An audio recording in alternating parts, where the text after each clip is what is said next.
All right.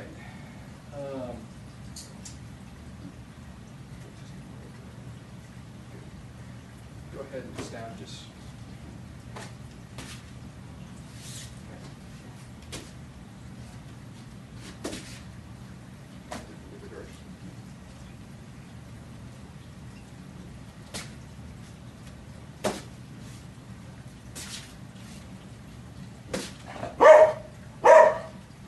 It's okay. Sit. Calm down. Just do it slow so I can show where I'm catching on plate.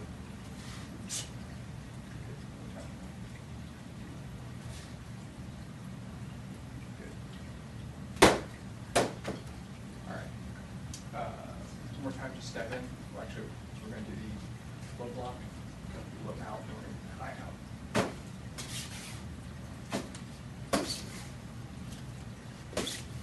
And then just slow. Slow. Good. High out. Okay.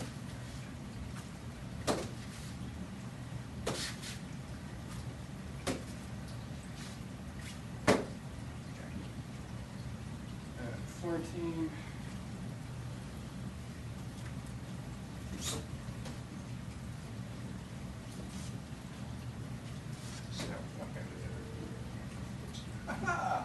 That's how you get stabbed as a Florentine.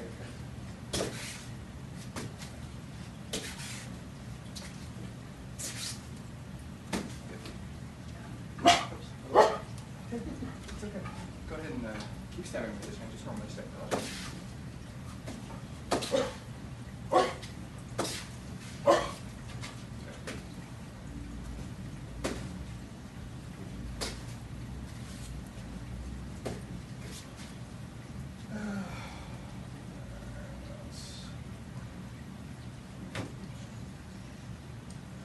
That's basically it. Is there anything else you notice? Cross stabs?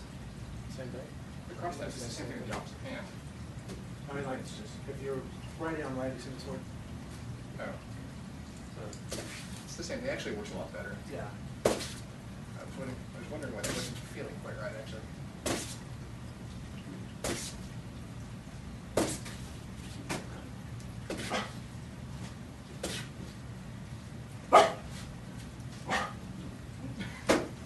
When you miss, you get stabbed. Yeah. And then whatever they cross, you never actually want to do because it's really good. Because only pop back. Yeah, I mean, it can, but it's really not a great, because as soon as I let off, it's hit me. So righty on righty, what you normally want to do is, Probably not like that. yeah, you want to catch it and push it with that. So if they stab in, you either want to do that, because that's a bad angle to riposte from if I get some push on it. No, Right. not- It's a bad angle for them to riposte on. And if I can catch it and push it down, same thing. Because if I'm going to catch it, I'm going to do this and then riposte under or whatever.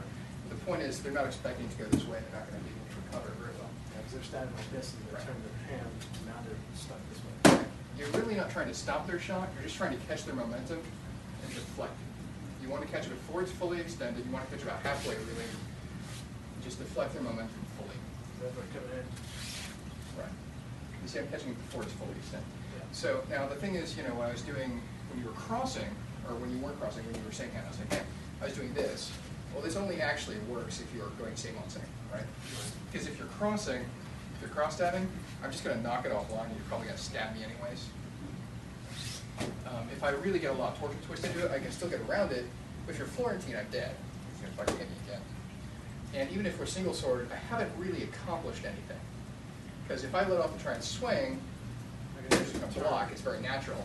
And then you can just push over and hit me, right?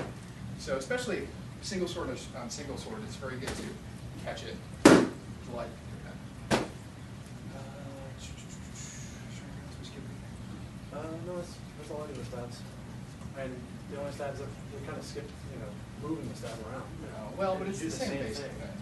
I mean, if someone high stabs on you, you still just knock it down.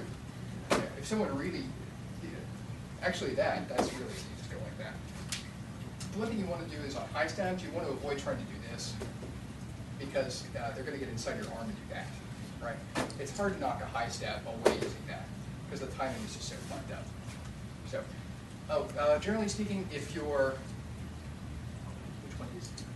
If you're trying to aggress, you want to swirl down and get inside. If you're trying to escape, you want to swirl up, generally speaking. Because this one forces their sword farther away, but you don't have as many riposte options, so it's safer, right? This one keeps it in pretty close, and you keep control of it and riposte. So if you're just trying to buy time or buy distance, up and back, if you're trying to aggress, like that. So if you're a Florentiner, and he's sort of more, pretend like you're right-hander or right. You want to do this, get inside of it, because the natural tendency is to try and push against this. He'll continue to try and do that. So you can do that, or you come over the top, right? If you try and do it the other way and swirl out, the natural tendency isn't to try and push against that anymore. He's just going to try and probably continue down, which means he's going to get around you again. Right. So it's not that it's useless. You can still do that, but it's not nearly as safe as being able to just ignore him completely, because he can't go anywhere at that point. Even if he tries to bring his sword up, he's got a long distance to clear, and it's awkward. You know, keep going around in the circle this way is very natural, right? Because we do this all the time. We swirl and then throw shots. So it's pretty natural to come under. But trying to go this way and move away from your target first, that's very odd, because you want to bring your hand towards your target. So trying to bring it away isn't going to be a natural reaction for most people, so it's going to tend to stick.